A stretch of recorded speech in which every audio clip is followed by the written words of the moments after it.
Our story begins with Kane, a high school boy walking one day toward a nearby store to buy some food. But suddenly, he hears a scream coming from that direction. He turns to find two girls running out of the store, chased by a thief wielding a knife, sprinting after them like a madman. When Kane sees what's happening, he cannot simply stand by. He rushes toward the thief, trying to save the girls, but he takes the stab straight in his stomach. He falls to the ground, drenched in blood. The end is near, but he tells himself, as long as they're safe, I'm satisfied. Then he closes his eyes, and that's when the miracle happens. Kane opens his eyes to find himself in the body of a small child. Unbelievable. He has been transported to another world.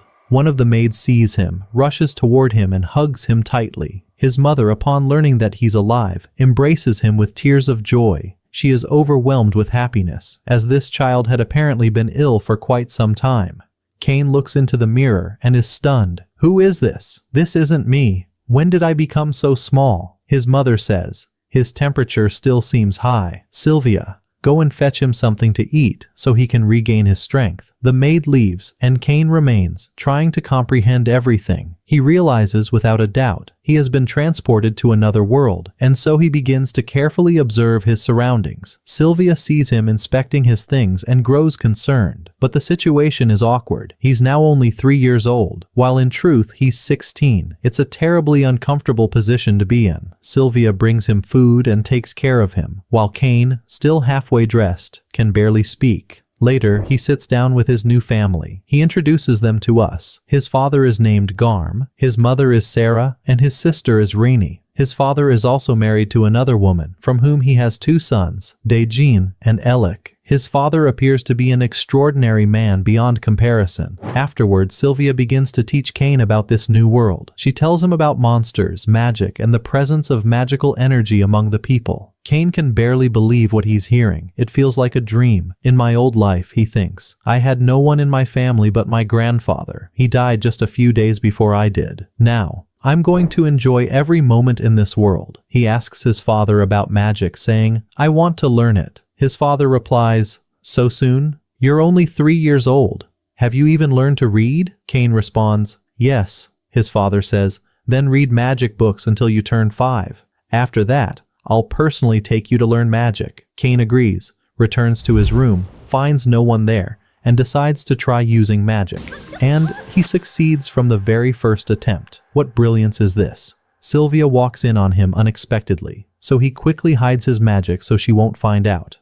Later, Rinny enters the room, and it's obvious from her behavior that she adores Kane, perhaps even suffers from a bit of a sibling obsession. My friend. Rinny decides to teach him everything about this world, and indeed begins training him in many skills, especially magic. 2 years pass in the blink of an eye. Kane is now 5 years old, and it's time to find out whether he's truly qualified to learn magic formally. The family prepares to head to the church, where the evaluation will take place. They board the carriage, and along the way, Rinny shows her magical stats to her brother. Kane notices something new called protection, so he asks about it. They explain, protection is an incredible gift bestowed by one of the 7 heroes at the church. The more protections you have, the stronger you become. The highest protection level is 5. They arrive at the church, and Kane is brought in for the blessing ritual. The priest begins to speak when suddenly, the entire place lights up, and the voice of an old man laughing echoes through the hall. Then, Kane is transported to another realm, the domain of the 7 heroes. Kane is stunned. Are you really the ones who will bless me yourselves? The 7 heroes introduce themselves saying, we know everything about you. Your bravery in your past life, and your sacrifice to save the 2 girls. That's why we've prepared a surprise for you, one beyond imagination. Kane is shocked. He asks, what is it? The heroes grant him their own protections, all of them. He can hardly believe it. The old man laughs again and says, you've seen nothing yet. Kane returns to reality. Everyone is stunned by what happened. His father says, show me your stats right now. But Kane responds, let me go to the bathroom first, and slips away to check his stats on his own. And what a shock! He's received protection from all 7 heroes. Not only that, but he possesses lost magical elements, and every single one of his stats is at max level. Wait, max level? The highest level in this world is 5. But Cain has gone far beyond that. He's now twice as strong as the strongest person in the world. Sensing the danger, he hides and reduces his stats so no one becomes suspicious. He returns home with his family, and the atmosphere is filled with joy. His father then asks to see his stats. When he does, he's utterly shocked. "Son, how do you have protection from all the heroes? How is your magical energy 340,000? The strongest royal guard only has 100,000. Cain, for his part, didn't fully understand. It all overwhelmed him. His father warns him, "Never show your stats to anyone. You'll become an international target. And if these are your hidden stats, what if they saw the real ones? The world would lose its mind." That night, Cain enters his room and finds a book titled The Art of Summoning. Since his sister isn't around, he sneaks outside to try summoning something. Maybe a cute little creature. A dog, perhaps. Something nice. But what happens? A giant monster appears. "Calm down, son." The beast spots a girl walking nearby and charges at her. Ryo also happens to be there and rushes to protect the girl, but the monster nearly tears them apart. Cain remembers that moment, the moment he sacrificed his life to save two girls. "I won't let this happen again," he tells himself. He runs to protect them, but the monster grabs him and starts crushing him. He's about to be killed, but then, the surprise. Cain uses reverse summoning and sends the beast back to its origin. He collapses to the ground, exhausted but proud of what he has done. Ryo and the girl rush to him, full of gratitude. And the moment is pure beauty and emotion, truly. A few days later, his father held a grand celebration for his baptism and the beginning of his magical training. He invited a large number of people, and everyone rejoiced with happiness. During the festivities, the priest asked the father, "What do you hope your son will become when he grows up?" The boy answered, "I want to travel to many places. I want to protect these wonderful people, their smiles, and never be a burden to them. I'll become an adventurer." His father was overjoyed by his words. Everyone applauded warmly, and someone shouted, "Big cheers for you, Cain." Afterwards, Cain's father took him to the dining hall and said, "I'll bring you a teacher who will train you in magic." Cain was overwhelmed with joy, his childish innocence evident as he ran to his room, imagining what his teacher would look like. Would he be a giant? Or perhaps a wicked witch? Surely someone a bit crazy. As he was lost in thought, the servant entered with his teachers. Cain was so surprised that he fell to the floor like a fool. He apologized, "I'm sorry, I didn't notice." The girl scoffed, "Do you still want to be breastfed, little boy? Looks like you're still hungry." Then the servant said, "These two are your instructors. They will train you in magic and take care of you." Cain was shocked. He introduced himself and they all entered the hall where he met the rest of the family. The first was named Millie and the second Tina. They had been assigned to train him for 3 full years. But honestly, 3 minutes might be enough for him. They all went out to the palace courtyard to begin training. Cain was brimming with excitement. Millie said, "Show us your sword skills, champ." Cain picked up the sword and began demonstrating his moves. Tina watched in amazement. "What's this? He looks like a prodigy." She whispered to Millie, "Are you sure there's anything left for us to teach him?" Millie replied, "We'll find out now." She called out, "You seem strong. Come face me in a duel." As soon as the duel began, Cain struck hard, nearly shattering her bones. She shouted, "Enough! Do you have the blessing of a war hero or what?" He replied, "Yes, I do," she said. "Then go to Tina. She'll teach you magic." Tina was just about to explain when Cain interrupted, "Wait, let me show you something." Suddenly he used all 4 elemental powers at once and obliterated the wall with a single blow. Tina gasped, "Do you have the blessing of the magic heroine?" He said, "Yes." The 2 girls were left speechless. They realized Cain was no ordinary boy. He was a genius destined to shake the world. Cain pulled out his toolbox in front of them, and it became clear he possessed talents far beyond his years. They went to his father and told him, "We need to train Cain outside the city. His power is too much. He might destroy the palace." The father was stunned. "It's only the first day. Have mercy, son," Cain replied eagerly. "It's fine. I'll be okay." The father agreed on one condition. "Be back before sunset." Cain said, "Deal." They finally left the city. Cain was thrilled. It was his first time seeing the vast open world. They took him to a large boulder. Tina said, "Try destroying it." Cain charged with excitement and destroyed the rock and everything around it. The 2 girls were shocked. One of them asked, "How did you unleash all that power? You must be exhausted." But Cain confidently replied, "When are we starting the training? That was just a warm-up." Imagine that. He shattered a rock the size of a house and called it warming up. Suddenly, Tina yelled, "A monster's coming!" Everyone got ready. A feral rabbit charged toward Kane, ignoring everyone else. But the beast didn't know who it was dealing with. Kane took it down instantly and stored it in his toolbox. Then Millie said longingly, "I want a toolkit like his, but I'd need a lot of money to buy one." Kane was touched and felt compassion. Tina then taught him search magic, and he mastered it on the first try. They soon found 4 magical rabbits and headed off to fight them, but one escaped into the forest. Kane was about to chase it, but Tina warned, "The forest is dangerous. There are monsters that could kill you." He replied, "All right, I won't go in." They returned home, and Kane checked his stats. Unbelievable. He leveled up 8 times just from defeating a magical rabbit. Imagine if he defeated a boar. He'd probably jump 1,000 levels. The next day, Millie and Tina took Kane to the guild to ask about stronger magical beasts and to gather the equipment they needed. The receptionist explained everything, then added, "There are some wolves in that area. You'll find them if you go there." She suddenly realized the boy was the son of the regional ruler and blurted, "I'm so sorry, Your Excellency. I didn't know." Kane kindly replied, "It's all right. Don't worry." Suddenly, a large man approached them and said, "What are you doing with this child?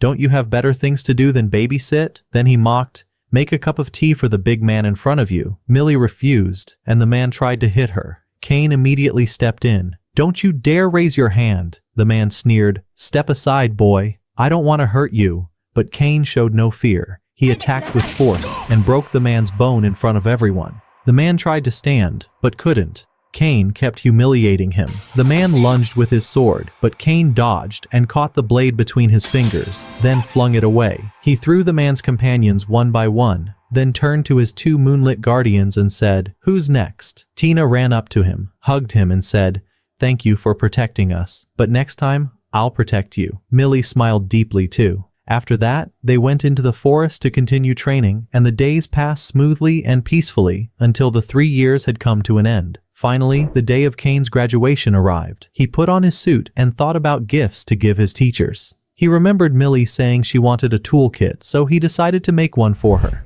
At night, he entered the cursed forest, where he faced a massive red ogre, and incinerated it. He said, "This one's for Millie." Then he faced a green dragon and defeated it with ease. "This one's for Tina." Back in the city, the guards saw explosions and raised the alarm. The army rushed to the scene but found nothing. Kane's father spotted a handkerchief on the ground and immediately realized his son was behind all the destruction. The next day, Kane defeated 15 magical wolves. Then his 2 teachers approached him and said, "You've completed your training. Today, you officially graduate. It's been a beautiful journey. You are the most wonderful Kane in the world." Kane stepped forward and pulled out 2 toolkits from his bag. He said, "I know these are simple things, but I hope you'll accept them from me." The girls were overjoyed. They gave him a gift too and said, "Someday, you'll be the one receiving gifts, my friend." Then they said their goodbyes. "If you ever need us, we'll be right behind you. Farewell, Moonlight Boy." Kane returned home, unable to decide what to do in the coming days, only to be surprised as his father burst into the room, exclaiming, "Were you the one in the forest last night?"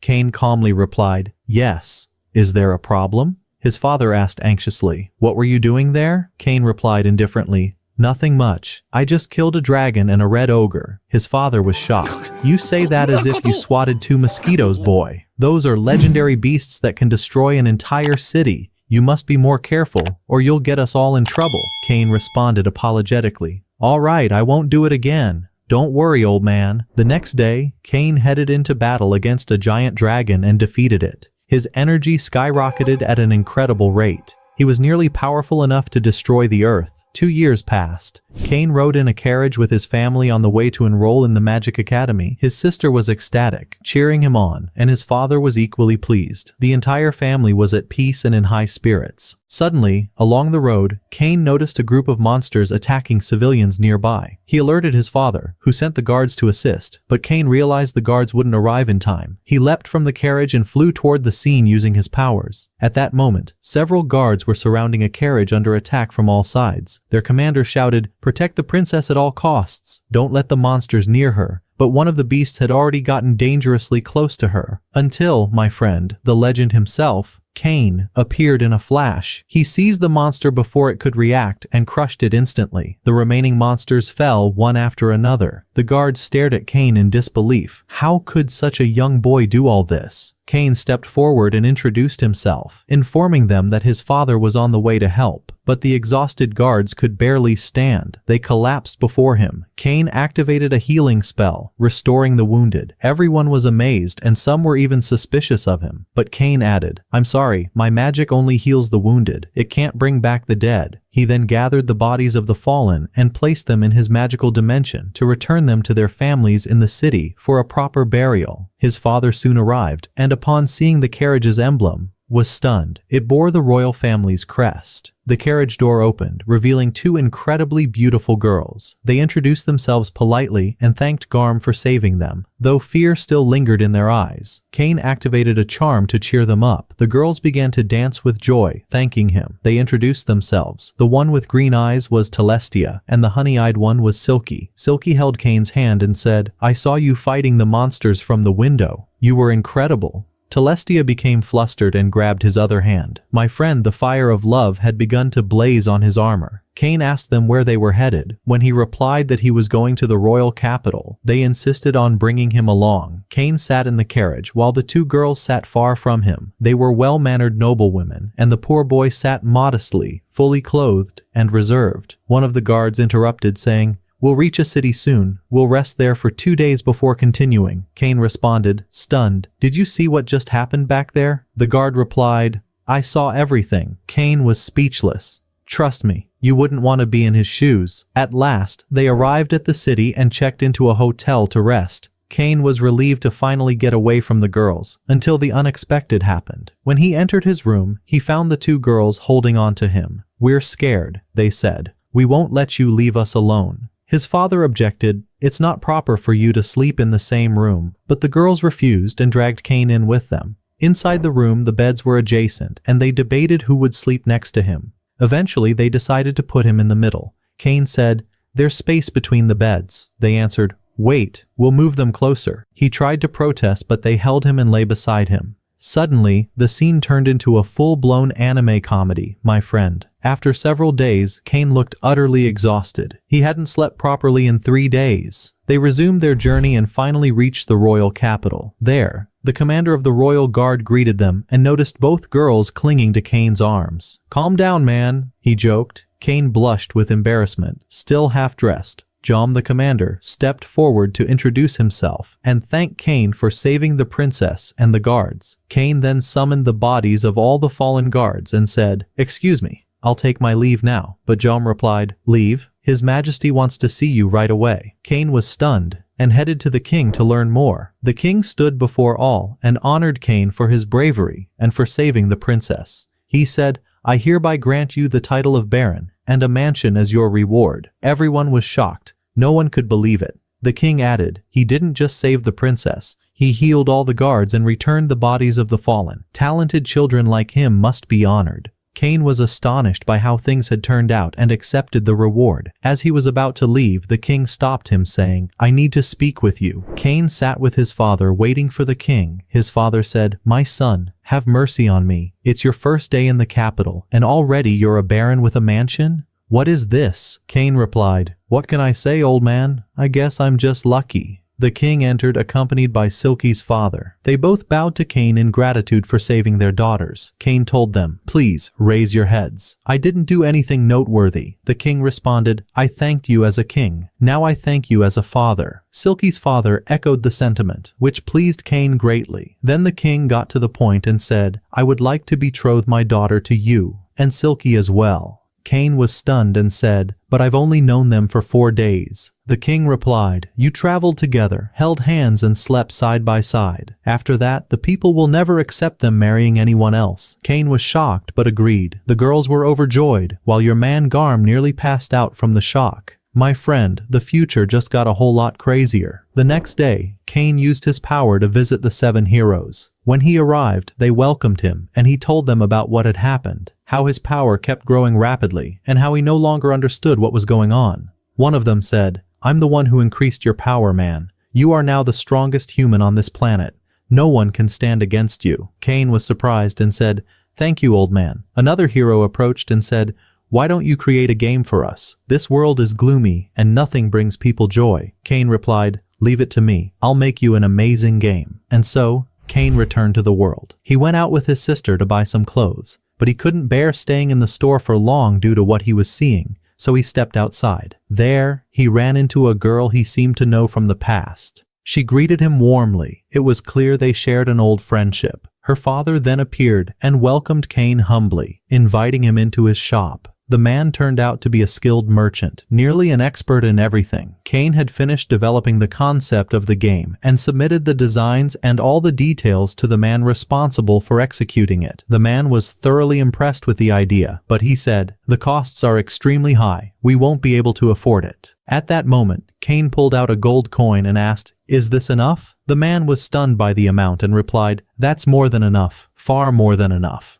Cain then left the place, only to find Reno standing in front of him. She seemed a little upset because she was wearing new clothes and he hadn't seen them. She said, "Where have you been, sir? And why did you leave without commenting on my outfit?" Cain smiled and replied, "You look beautiful in everything. My eyes hurt from your beauty, so I had to step outside to recover my vision." Reno was touched by his words and softly responded, "All right." They returned home together, and Reno sat in front of him, showing him all her new outfits, which put him in a rather awkward spot. A few days later, the game was completed, and the merchant sent for Cain to come see it. Upon seeing it, Cain found it identical to the world he had designed. He signed a contract with the merchant and handed the first copy of the game to the 7 heroes. He asked the merchant to produce a second copy as a gift for the king at the upcoming party. The merchant replied, "I'll do it, but what do you say we turn this into a business and start selling the game?" Cain agreed, "Absolutely," and handed over the funds to launch the project. As the king's party approached, Cain went with his family. His father said to him, "You're now a baron. All the girls will try to get close to you. Be careful." Cain replied, "All right. I'll run the moment one approaches." They arrived at the banquet, where the king was welcoming guests. Sylvia and her father were there, and Sylvia looked stunning. When Cain saw her, he said, "How breathtaking you are." She was moved and replied, "No one is more beautiful than you." But her father interrupted and said to Cain, "You're an irresponsible young man. Go greet the king." Cain did go to the king and complimented Princess Telestia, which touched her deeply. The king then said to Garm, Cain's father, "How did you raise this boy? He's become a charmer of women." Garm replied, "By God, I don't even know myself." Cain presented the game to the king, and the latter was overjoyed upon seeing it. He said to Cain, "I was planning to speak to you after the banquet about your situation with the girls, so don't go far." Cain agreed, though he seemed a bit anxious. Shortly after, he sat with Telestia, and the atmosphere between them was wonderful. But luck betrayed him. He bumped into a huge young man, barrel-like in size, who began to mock and bully him, along with 2 of his friends. Naturally, Cain didn't stay silent. He took them outside for some fresh air. Out there, one of them said, "Sit down and apologize, or I'll make you regret it." Suddenly, one of them pulled out a magic book and cast an attack spell, but it wasn't stronger than a matchstick. The second tried something similar, causing real laughter. Telestia said to them, "Cain wiped out an entire army of monsters in moments. What do you think you're doing?" When they realized he was the man who saved the king's daughter, they backed down and fled before the situation turned into a disaster. Later, the king's advisor handed Cain the key to his new mansion and gave him the location. Cain went to the estate and found it abandoned and dark, but he immediately used his magic to breathe life into it, turning it into a masterpiece of architecture. We learned that this mansion was a gift from the king in honor of Cain's new baron title. Cain summoned the servant team who had worked with him before, and when they arrived, they were astounded by the cleanliness and beauty of the mansion. Meanwhile, Cain's family arrived at the estate and were amazed by its magnificence. But suddenly, they heard screaming from outside and rushed to investigate. Indeed, a massive, terrifying dragon was there, so terrifying that even Garm nearly fainted from fear. Cain said calmly, "Don't worry. I defeated it in the forest and took a trophy from it, then turned it into a statue using magic." Garm replied, "That dragon alone could wipe out half the kingdom, and you turned it into a statue." It was later revealed that this dragon was considered a national treasure, worth a vast fortune. Suddenly, Cain learned that he had to send invitations to all the nobles of the kingdom and host them at his mansion. Such was the custom. Cain began preparing for the event with meticulous care, and a wild idea struck him. He would serve burgers as an unconventional dish, and even make soft drinks. He used magic to craft unique glasses and hired a chef, gave him the burger recipe, and finally succeeded in making it. When the maid tasted the food and the drink, she exclaimed, "This is divine." Suddenly, one of the servants rushed in and informed Cain that the king wanted to see him immediately. Cain went and found the king in a furious state because his deputy had opposed inviting Cain. The king said, "I gave you this mansion and you didn't send me an invitation? Since you're marrying my daughter and are now my son, you're a disloyal child." But Cain calmed him down and presented a special invitation saying, "I knew how busy you are and wanted to deliver it to you personally at the right time." The king calmed and was pleased, even boasting about it to his deputy. At last, the day of the banquet arrived. Cain and his father, Garm, stood at the entrance welcoming the guests. The deputy arrived with Telestia, and when they entered, the deputy was shocked at the sight of the dragon. Cain entered the grand hall, welcomed everyone, and thanked them for coming. The guests began tasting the drinks, and they were amazed. The king arrived and sat at the table, asking, "What is this drink?" When he tasted it, he was deeply impressed, but the real surprise came when he tasted the burger. He went absolutely mad. The king gave a direct order: slaughter every animal, make burgers out of all of them. Everyone burst into laughter and gave Cain a standing ovation for the marvelous banquet and royal hospitality. Suddenly, Gino arrives at the gates of the palace. As Cain steps out, Gino greets him with mocking sarcasm, saying, "Your palace looks exactly like a doghouse." Yet Cain silently lets him enter alone. There, Gino nearly faints in terror upon seeing a dragon face to face, but he composes himself and proceeds into the hall, continuing to mock the place and hurl insults at Cain. Despite it all, Cain offers him food and drink. When Gino tastes the drink, he is surprised by its sweetness, but scoffs, "This is the worst drink I've ever tasted." He does the same with the food, ridiculing it relentlessly, yet suddenly demands 100 portions of it, even asking to take the remaining drinks with him. But Cain refuses and says, "Something this tasteless is unworthy of your status." Enraged, Gino shouts, "What's it to you, fool? Do as I say without question." Cain, however, was deliberately provoking him, trying to push him into uttering an insult in the king's presence. And indeed, Gino explodes with profanity, just as the king suddenly appears from behind and commands, "Get out of here like a dog. You are stripped of your position and shall serve as the gatekeeper at Cain's palace." Terrified, Gino flees. Meanwhile, Telestia realizes that Cain had orchestrated Gino's downfall and remarks, "He got exactly what he deserved, I swear." Soon after, we see Cain standing with the captain of the royal guard, learning that the king has personally assigned him to train the palace guards. The captain suddenly asks, "I've heard you have a dragon in your palace. Is that true?" Cain replies that he owns a whole collection of dragons and invites them to see for themselves. He takes them to the training grounds and opens his tool chest. The captain is stunned and exclaims, "How did you manage to slay all these monsters by yourself? You can't possibly be human. There must be a great secret behind you." Cain grows uneasy and asks to begin training immediately. The captain gathers the soldiers and announces that Cain will be their instructor. One soldier protests, "How can a mere child, no older than 10, possibly train us?" The captain replies, "Then try to defeat him. If you succeed, I'll give you 100 gold coins." The soldier agrees and the duel begins, but Cain darts forward like an arrow and finishes the match in mere seconds. The soldiers are stunned by his overwhelming strength and begin attacking him in a group. Suddenly, a thunderous voice commands them to stop at once. It turns out to be the royal palace's holy guardian, a fierce woman named Brine. She yells, "Attacking a child! Have you all lost your minds?" The captain explains that this is Cain, the one who defeated a horde of monsters and saved the princess himself. At this, Brian's attitude changes completely, and she says, "At last, someone who can rival me in battle." Cain, startled, replies, "Please calm down, don't be hasty." But Brine, known for her wild nature, lunges at him with reckless abandon. Cain is shocked by her strength and barely deflects her blow, but he doesn't remain passive. He vanishes like a phantom, reappears behind her, and ends the battle in seconds in a stunning display. Brine stands frozen and exclaims, "At last, I found someone who can defeat me. I've decided, I will marry you immediately." Stunned, Cain responds, "Marriage? But I'm only 10 years old." She replies, "That's fine. Just tell me when you're ready, and I'll wait. Until then, you'll stay here, and I'll keep watch over you myself." When Cain warns that the king might object, she grabs him by the collar and marches straight to the king, declaring that she has decided to marry Cain, and that anyone who stands in her way will be crushed. The king, stunned, asks Cain what happened. Cain answers, "Honestly, I have no idea. I fought her, I won, and ever since then, she's been like this." The king informs her that Cain is already engaged to his daughters and the vice minister's daughter. He expects Brian to back down, but she insists, "Anyone who comes near him, I will slice them in two." Then she hoists Cain up and carries him away. What a force of nature. Meanwhile, we notice Garm nearby, and the king asks him about the source of his son's immense power.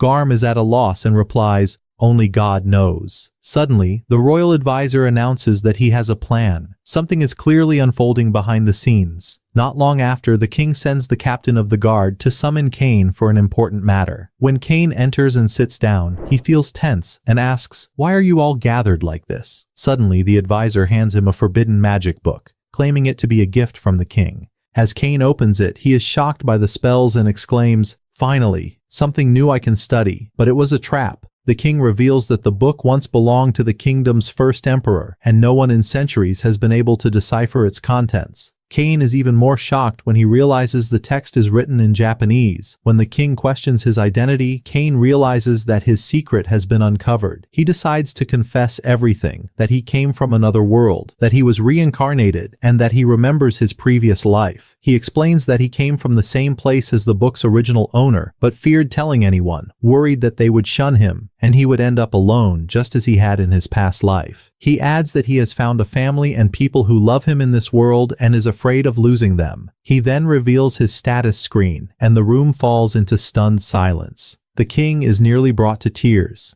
Cain declares, "If you stop treating me as before, I will leave this kingdom." But the king halts him and proclaims him a true son of the kingdom, promising that his secret will remain among them. Shortly after, we see Cain standing before the Adventurers Guild. He has finally turned 12 and is filled with joy, as he is now eligible to register as an adventurer. He enters and asks the receptionist to begin his registration. She welcomes him and hands him a form to fill out, then takes a drop of his blood to assess his physical condition. Within seconds, the guild issues him an adventurer's badge. Rank G, the lowest, since he is just a beginner. At that moment, a group of adventurers begins harassing the receptionist, then targets Cain himself. But to their surprise, Cain vanishes like a ghost among them, dodging every blow effortlessly. Suddenly, a powerful adventurer intervenes and says, "If you're looking for trouble, I'm right here." The others retreat at once. Cain thanks him, but the adventurer responds, "Thank me? I only stepped in to save them from what you were about to do to them."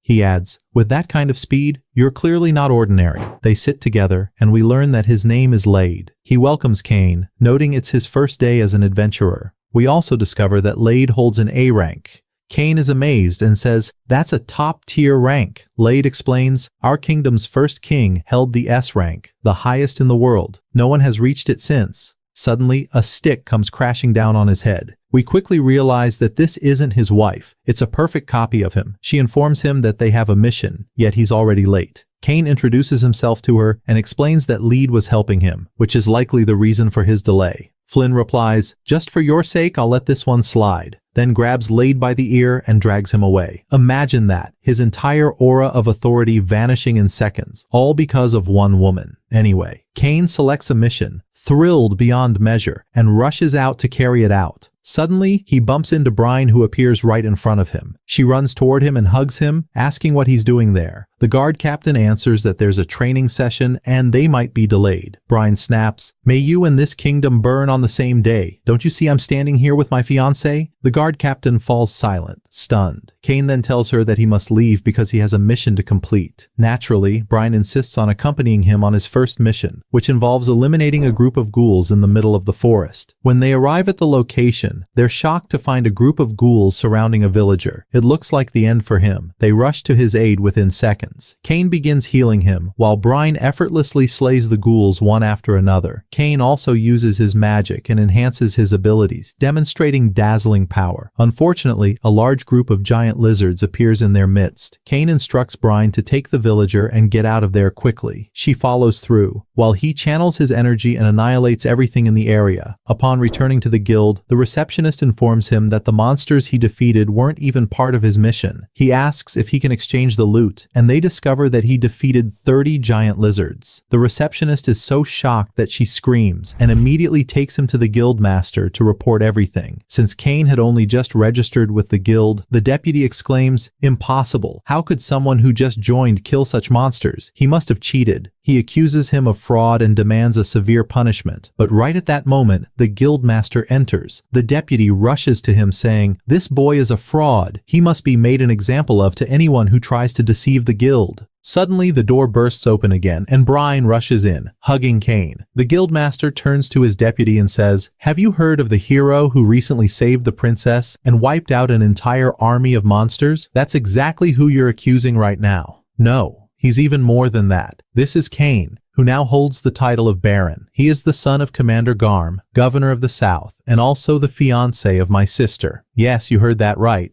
Brine is the guildmaster's sister. The deputy nearly faints in shock and immediately apologizes to Kane for everything he said. The guildmaster then decides to upgrade Kane's rank to rank A, saying that it's the least he can do for him. Meanwhile, the archmages responsible for protecting the world are in discussion. They reveal that a great evil is threatening the world, and Kane is the only one who can stand against it. To do so, however, he must further elevate his powers, and there is only one person who can help train him. But who could that person be? We then shift to Kane, and learn that today is the Academy entrance examination. Unfortunately, he wakes up late, but that's not a problem. Kane uses his magic and instantly teleports to the academy. He registers his information and heads to the classroom, but he's surprised to find no nobles present, not even Tellus or Telestia. No matter. The first test begins. It consists of general knowledge questions and lasts 2 hours. Kane, however, finishes within the first 15 minutes. When the teacher asks why he's not writing, he responds that he already finished, and so he proceeds to the second test. Magic. The instructor asks them to use their full power to strike the target. When Kane asks if he's truly allowed to unleash his full strength, she reassures him, "Don't worry, there's a protection barrier around the area." Kane sarcastically responds, "There's no way I'm believing that nonsense," and proceeds to use his weakest attack. Yet, contrary to expectations, the power released is utterly overwhelming, obliterating the entire area.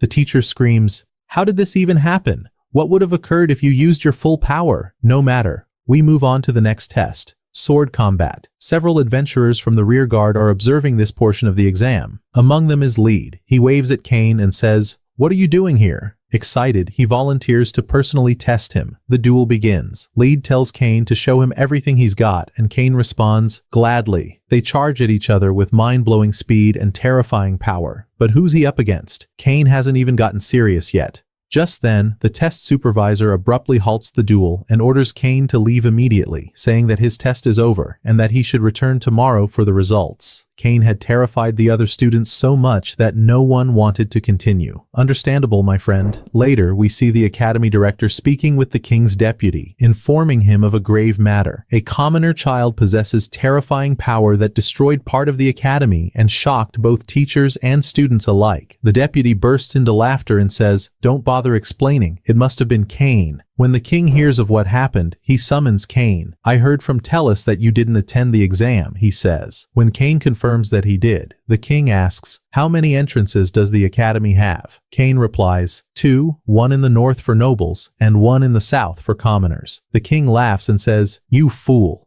Why did you enter from the southern gate?" Then he adds, "What's done is done. Here. Take this paper. It lists the repair costs for the academy, and you'll pay for them because of your stupidity." The exam results are then released. We learn that Kane not only passed, but ranked first in the entire class. Tellus and Telestia came in second and third respectively. We then move to the academy's first day. Kane is required to give an introductory speech in front of the students, with his proud family in attendance. Kane introduces himself by saying, "Whether you are a noble or a commoner, there is no distinction. What sets us apart is effort and devotion to the kingdom, nothing else." He expresses his desire to make friends, and everyone reacts positively. The atmosphere is filled with excitement. Then, to everyone's surprise, the king himself appears. He welcomes the students and says, "I know there are those among you whose power surpasses imagination.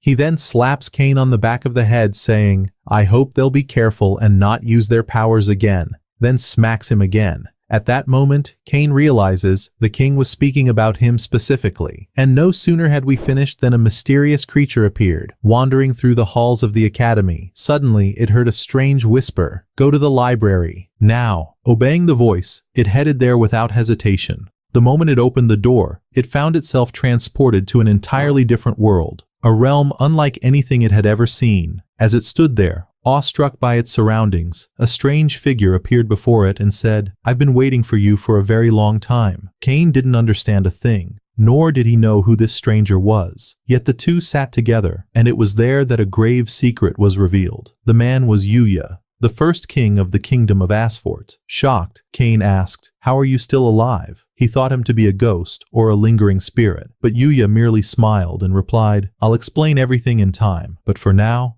know this, you are here to train under me." Still stunned, Cain protested, "Train? I'm already struggling with the overwhelming power I possess." Yuya then held out a biscuit and said, "Very well, try to take this from my hand." As Cain reached for it, he was stunned by Yuya's incredible speed. In a flash, Yuya had drawn his blade and placed it at Cain's neck. Cain immediately realized this was no joke. "What exactly do you want from me?" he asked. Yuya revealed the terrifying truth. Cain was to face Eren, the demon king of this very realm, a terrifying mission, for Eren's power was nightmarish. Yuya had once sealed Eren's strength 300 years ago, but afterward, Yuya had vanished into an isolated world and never returned to Asphalt. We learn that the kingdom's high sorcerers had begged Yuya to train Cain, for the seal binding Eren's power was weakening. His return could come at any moment. Without warning, Yuya transported Cain to a remote location and handed him a sword. "Your first trial," he said, "is to make your way through this forest and return to the palace without using teleportation magic." Though the journey would take over a year, Cain wasn't alarmed, for time in this realm passed differently. A year here was but a single day in the real world. Yuya saw him off, and Cain ventured into the forest, soon finding himself under attack by fearsome beasts with terrifying strength. He defeated them one by one. Suddenly, another monstrous creature ambushed him, slamming him to the ground and binding him. After a fierce and bitter struggle, Cain emerged victorious, but his energy was completely drained, and he collapsed. As he tried to gather the last of his strength, he noticed a wounded wolf before him.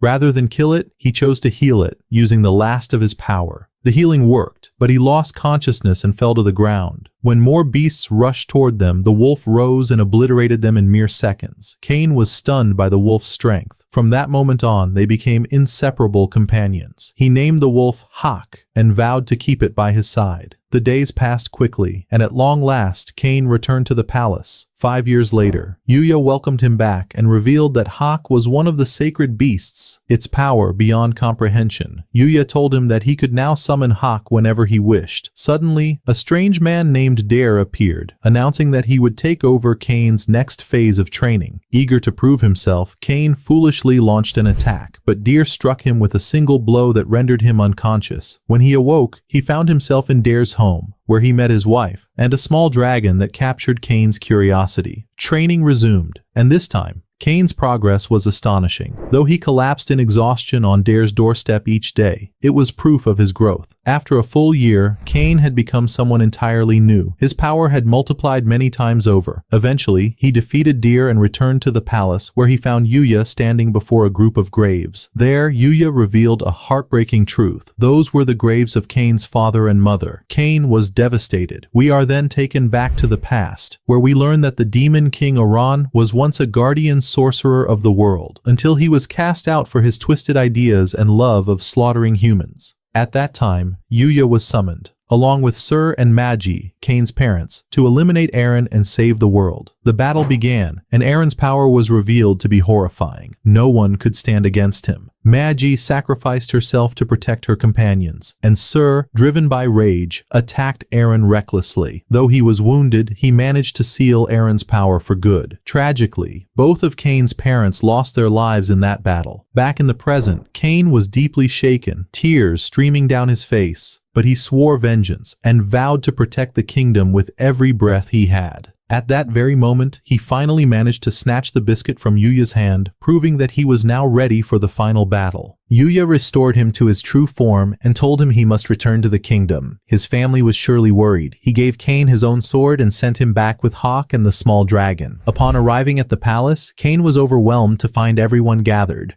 overjoyed by his return. He then went straight to the king and recounted everything that had happened, revealing Yuya's sacred sword before him. The king was stunned to the core. Just then, the royal aide entered and informed Cain that a letter had arrived from the guild during his absence, and if he did not report to them immediately, his name would be permanently removed from their records. When Cain arrived at the guild, he immediately met with the guild master and apologized for failing to complete the mission he had previously been assigned. That mission, we later learn, was to capture a group of bandits operating in a certain area, but Cain didn't hesitate. He set out to complete the task without delay, flying swiftly toward the designated location using magic. Sure enough, he found a group of bandits attacking a carriage. Yet as he approached, he was shocked to see that the people under attack were none other than Nima and Mill. Cain quickly rushed to heal Mill's injuries, then turned to the bandits and declared coldly, "You're about to pay dearly for what you've done." The bandits, enraged, charged at him. But seriously, who were they attacking? This was Cain. He dodged their attacks with ease and took them down one after another, effortlessly and with incredible skill. When Nima and Mill saw his rank, they were completely stunned. This wasn't just some ordinary young man. Not at all. Cain finished the mission and restrained the bandits before flying them back to the guild and handing them over to the receptionist. Just then, a group of bullies began to harass Nima and Mill. It was the same group Cain had humiliated years ago when he was only 5. The moment they saw him again, they froze in terror. And then, out of nowhere, Lead appeared on the scene. The bullies fled immediately. But the real surprise wasn't that. The real shock.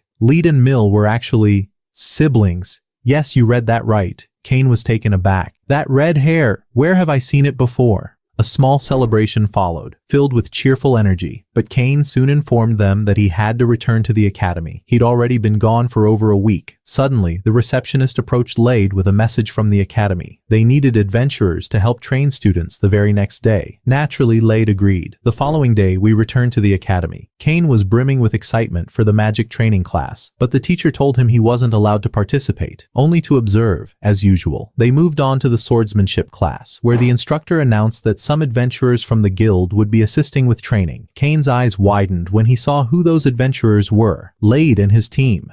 Knowing Cain had no friends in class, Lade tried to help. He asked each student to introduce themselves using their guild names. Everyone complied, except Cain. Lade walked over and asked him directly. Cain replied, "Sorry, I forgot it at home." They moved to the arena for combat practice. The students were far weaker than the guild adventurers, and Lade saw a chance to showcase Cain's power. When Cain's turn comes, Lade thought, I'll pretend to attack him carelessly. He'll amaze everyone and finally get the recognition he deserves. One by one, Lade took down the students until it was Cain's turn. But just as the plan was about to unfold, the academy director stepped in and called the session to an end. Lade's plan had failed, and worse, it only angered Cain more. He could have started with Cain from the beginning. Cain left the academy in frustration and stormed into the forest. There, in a fit of rage, he unleashed destruction on everything around him, a terrifying sight. Meanwhile, in the kingdom of Lobel, a massive surge of dark energy was detected coming from the forest. An emergency was declared, and Garm was dispatched with troops, just as before. Once again, Garm realized this was Cain's doing. In a later scene, Cain appeared in the academy's courtyard. This time, he entered the magic class, only to leave moments later. When the teacher asked why, he said, "I'll just be forced to watch again." Like always. But this time, Shin, the new magic instructor, informed him that today's lesson involved summoning beasts, and Cain could participate. The instructor began handing out summoning seals and explained how to form bonds with the creatures. When Cain's turn came, he hesitated, afraid of summoning something terrifying like before. But the teacher reassured him, if no bond is formed, the beast will simply vanish, and if anything goes wrong, you're allowed to use your powers.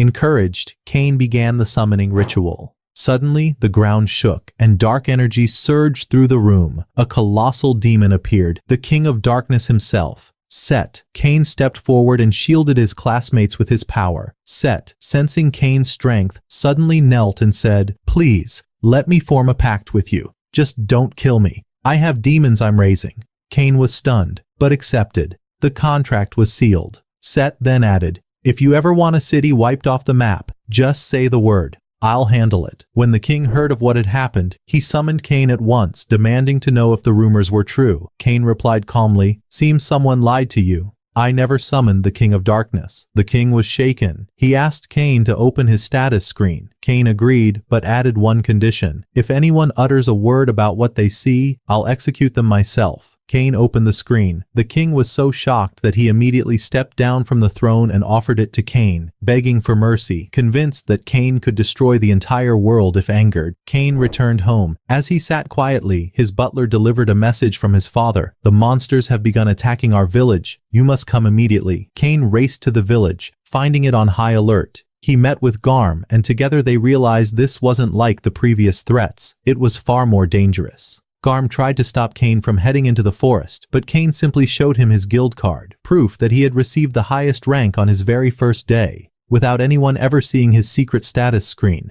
Though the journey would take over a year, Cain wasn't alarmed, for time in this realm passed differently. A year here was but a single day in the real world. Yuya saw him off, and Cain ventured into the forest, soon finding himself under attack by fearsome beasts with terrifying strength. He defeated them one by one. Suddenly, another monstrous creature ambushed him, slamming him to the ground and binding him. After a fierce and bitter struggle, Cain emerged victorious, but his energy was completely drained, and he collapsed. As he tried to gather the last of his strength, he noticed a wounded wolf before him. Rather than kill it, he chose to heal it, using the last of his power. The healing worked, but he lost consciousness and fell to the ground. When more beasts rushed toward them, the wolf rose and obliterated them in mere seconds. Cain was stunned by the wolf's strength. From that moment on, they became inseparable companions. He named the wolf Hawk and vowed to keep it by his side. The days passed quickly, and at long last, Cain returned to the palace. 5 years later, Yuya welcomed him back and revealed that Hawk was one of the sacred beasts, its power beyond comprehension. Yuya told him that he could now summon Hawk whenever he wished. Suddenly, a strange man named Dare appeared, announcing that he would take over Cain's next phase of training. Eager to prove himself, Cain foolishly launched an attack, but Dare struck him with a single blow that rendered him unconscious. When he awoke, he found himself in Dare's home, where he met his wife, and a small dragon that captured Cain's curiosity. Training resumed, and this time, Cain's progress was astonishing. Though he collapsed in exhaustion on Dare's doorstep each day, it was proof of his growth. After a full year, Cain had become someone entirely new. His power had multiplied many times over. Eventually, he defeated Dare and returned to the palace, where he found Yuya standing before a group of graves. There, Yuya revealed a heartbreaking truth. Those were the graves of Cain's father and mother. Cain was devastated. We are then taken back to the past, where we learn that the demon king Iran was once a guardian sorcerer of the world, until he was cast out for his twisted ideas and love of slaughtering humans. At that time, Yuya was summoned, along with Sir and Magi, Cain's parents, to eliminate Eren and save the world. The battle began, and Eren's power was revealed to be horrifying. No one could stand against him. Magi sacrificed herself to protect her companions, and Sir, driven by rage, attacked Eren recklessly. Though he was wounded, he managed to seal Eren's power for good. Tragically, both of Cain's parents lost their lives in that battle. Back in the present, Cain was deeply shaken, tears streaming down his face, but he swore vengeance and vowed to protect the kingdom with every breath he had. At that very moment, he finally managed to snatch the biscuit from Yuya's hand, proving that he was now ready for the final battle. Yuya restored him to his true form and told him he must return to the kingdom. His family was surely worried. He gave Cain his own sword and sent him back with Hawk and the small dragon. Upon arriving at the palace, Cain was overwhelmed to find everyone gathered.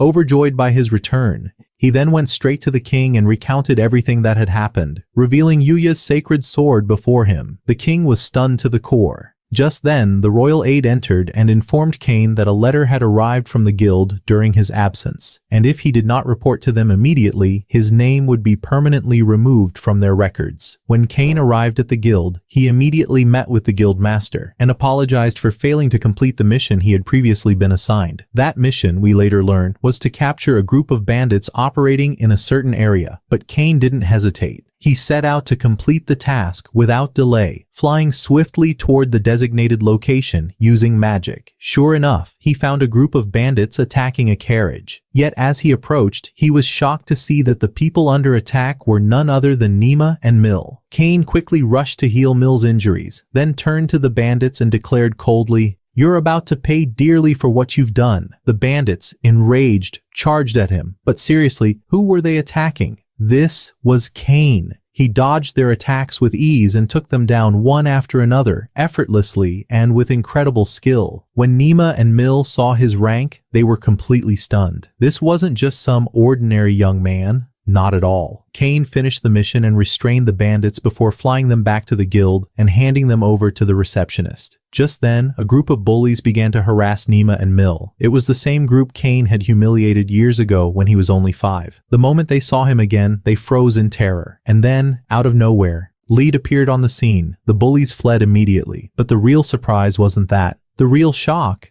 Lead and Mill were actually siblings. Yes, you read that right. Kane was taken aback. That red hair, where have I seen it before? A small celebration followed, filled with cheerful energy, but Kane soon informed them that he had to return to the academy. He'd already been gone for over a week. Suddenly, the receptionist approached Lade with a message from the academy. They needed adventurers to help train students the very next day. Naturally, Lade agreed. The following day, we returned to the academy. Kane was brimming with excitement for the magic training class, but the teacher told him he wasn't allowed to participate, only to observe, as usual. They moved on to the swordsmanship class, where the instructor announced that some adventurers from the guild would be assisting with training. Kane's eyes widened when he saw who those adventurers were. Lade and his team. Knowing Kane had no friends in class, Lade tried to help. He asked each student to introduce themselves using their guild names. Everyone complied, except Kane. Lade walked over and asked him directly. Kane replied, "Sorry, I forgot it at home." They moved to the arena for combat practice. The students were far weaker than the guild adventurers, and Lade saw a chance to showcase Kane's power. When Kane's turn comes, Lade thought, I'll pretend to attack him carelessly. He'll amaze everyone and finally get the recognition he deserves. One by one, Lade took down the students until it was Kane's turn. But just as the plan was about to unfold, the academy director stepped in and called the session to an end. Lade's plan had failed, and worse, it only angered Kane more. He could have started with Kane from the beginning. Kane left the academy in frustration and stormed into the forest. There, in a fit of rage, he unleashed destruction on everything around him, a terrifying sight. Meanwhile, in the kingdom of Lobel, a massive surge of dark energy was detected coming from the forest. An emergency was declared, and Garm was dispatched with troops, just as before. Once again, Garm realized this was Kane's doing. In a later scene, Kane appeared in the academy's courtyard. This time, he entered the magic class, only to leave moments later. When the teacher asked why, he said, "I'll just be forced to watch again." Like always. But this time, Shin, the new magic instructor, informed him that today's lesson involved summoning beasts, and Kane could participate. The instructor began handing out summoning seals and explained how to form bonds with the creatures. When Kane's turn came, he hesitated, afraid of summoning something terrifying like before. But the teacher reassured him, if no bond is formed, the beast will simply vanish, and if anything goes wrong, you're allowed to use your powers.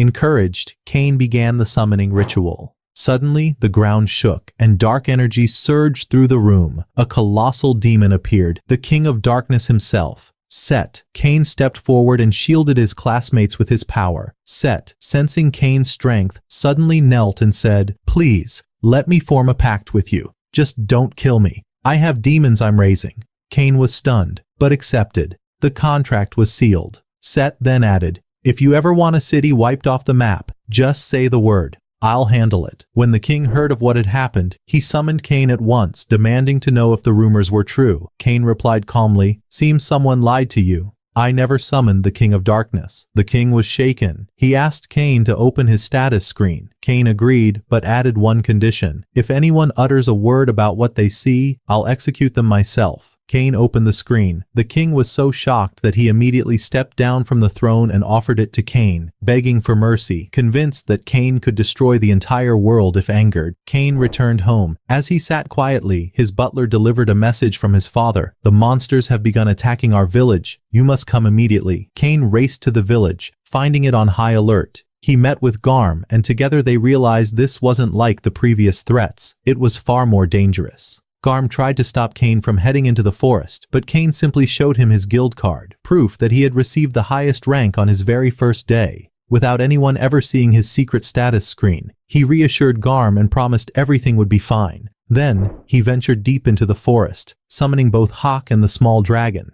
Together they began exploring the area, eliminating every monster in their path. Suddenly, Kane begins to feel something strange in the area. He summons Seth and asks him to explore the forest with them. Seth quickly senses a mysterious presence and informs Kane that there's a bizarre creature in the woods with monsters gathering around it. Realizing this is no ordinary situation, Seth requests permission to summon one of his aides who could be of great help. Seth then calls upon one of his subordinates, Machine, and introduces him to Kane, telling him that Machine now serves him. He even has Machine greet Kane formally. Kane asks if he knows anything about what's going on in the forest, but before they can continue, a group of dragons suddenly appears. In a flash, a mysterious creature wipes them out and throws them into a literal sack. Kane orders Seth and Machine to continue exploring the forest while he returns to warn the others. He takes the monster corpses and rushes to the guild, reporting that these were rank A monsters and that danger is now knocking at their doors. He urges them to stay alert. Meanwhile, Seth and Machine head deeper into the forest, only to be horrified by what they see, an apocalyptic sight. The monsters have overrun the entire forest and are heading toward the city. Even worse, the one behind the attack is none other than Aaron. Seth immediately rushes to Kane and warns him about the terrifying assault. Kane tells his friends to gather all adventurers and protect the city at any cost. As for him, he must return to the forest and confront the threat. Back in the forest, Machine fights off countless monsters with terrifying strength. But then, a monster sneaks up behind him and completely annihilates him. Kane arrives with Seth and quickly pinpoints Aaron's location, confirming he's the mastermind. Seth tells Kane to focus on confronting Aaron and leave the monsters to him. Seth then summons his 4 siblings, each a force to be reckoned with, and instructs them to block any movement of the monsters toward the city. "Let's see this place burn," he says, rallying them into battle. At that moment, the adventurers arrive at the forest and are stunned by Seth and his squad, but they ready themselves for the fight. Any monster that escapes Seth's team is taken down by the adventurers one by one. However, the monsters keep coming, and the adventurers begin to lose energy.